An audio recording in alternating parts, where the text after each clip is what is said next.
YouTube, how we doing, family? It's your boy, yo! And there's another episode of the Ballpark Show. I go through every MLB game every day and try and narrow it down to the plays that I personally see the most value in. Today's Tuesday, July 22nd. I have 4 games and 4 props at the end, so stick around. I do this every day for free, so please leave a like, subscribe to the channel, and let me know your favorite game in the comment section below. Without further ado, let me get into today's recap.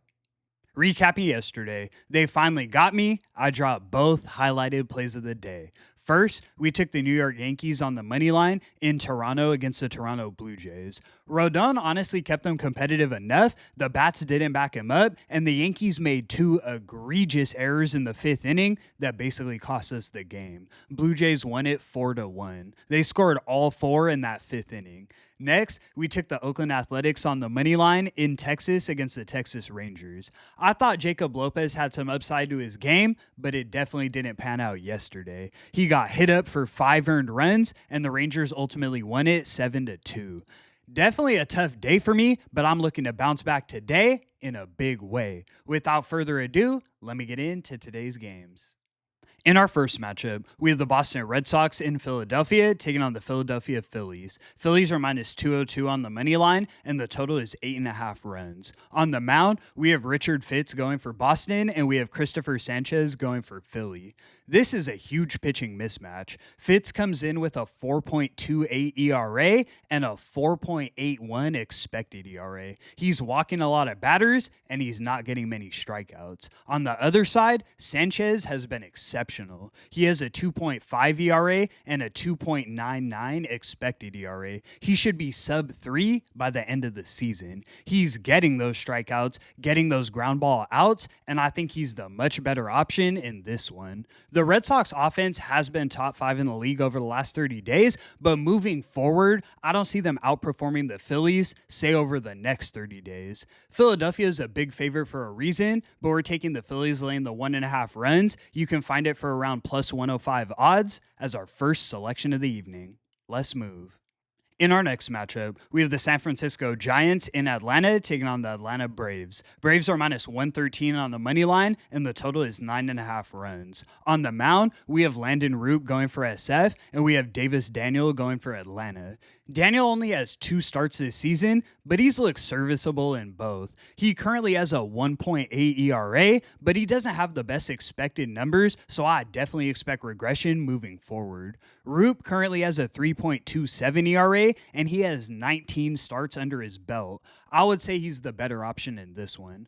The big thing for me is the Giants' offense has started to cool off recently. They rank 28th in the league from behind the plate over the last 30 days, only better than the Pirates and the Rockies. Strikeouts are up, walks are down, and that's kind of what I would expect from this lineup. The Braves, on the other hand, are starting to heat up. They're cracking top 10 in the league from behind the plate over the last 30 days, and I expect them to continue to improve as the season progresses. The Giants do have the pitching advantage, like I'm saying, but I trust this Braves lineup a lot more. We're getting a good price with Atlanta. We're taking the Braves on the money line as our next selection of the evening.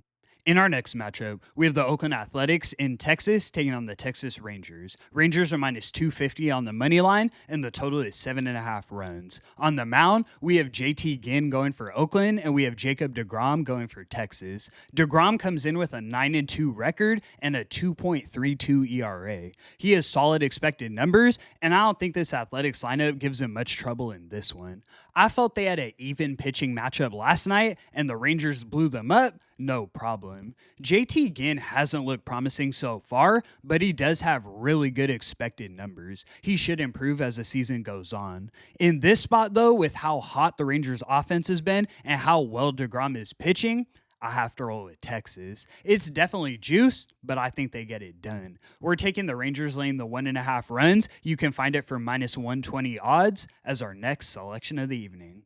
Let's move.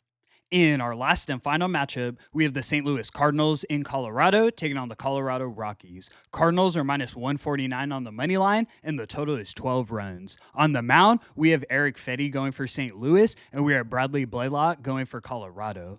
This is a pitching shit-off. Fedde comes in with a 4.83 ERA, and Blaylock comes in with a 9.97 ERA. The crazy part is they have the exact same expected ERAs by the end of the season. That tells me Fedde is due to get blown up, while we should see some improvement from Blaylock. They're at home in Coors, and I think we see a rare Rockies win tonight.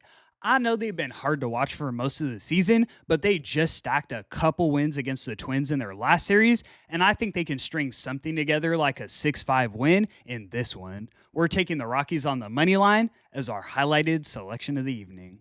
All right, guys, let's get into the props. I've got 4 for today, and I'll get you in and out of here. First, we're taking Jose Ramirez of the Cleveland Guardians to get 1 run or RBI. Brandon Young has been miserable for the O's, and when the Guardians score, JoJo's usually a part of that. We've had him on the show multiple times, and he's yet to miss. Next, we're taking Riley Green of the Detroit Tigers to get 2 or more bases. He's making a ton of hard contact, stealing bases, and he's up against Mitch Keller. Next, we're taking Francisco Lindor of the New York Mets to get 1 run or RBI. His bases are also worth a look, but he's been getting more singles and finding ways to score. Last but definitely not least, we're taking Ezequiel Tovar of the Colorado Rockies to get 1 run or RBI. He was injured for a good part of the season, but this guy's realistically the Rockies' best hitter. He's batting a .266 through 35 games, and I love the matchup against Fedde. And that's going to conclude today's video. Thank you so much for tuning in, guys. It was a tough day yesterday, but I'm ready to bounce back in a big way. Let's get back in that win column and start a streak today. I appreciate your support so much. I do this every day for free, so please leave a like and subscribe to the channel. It's your boy, yo! And until the next one, I'm going to catch y'all. Peace.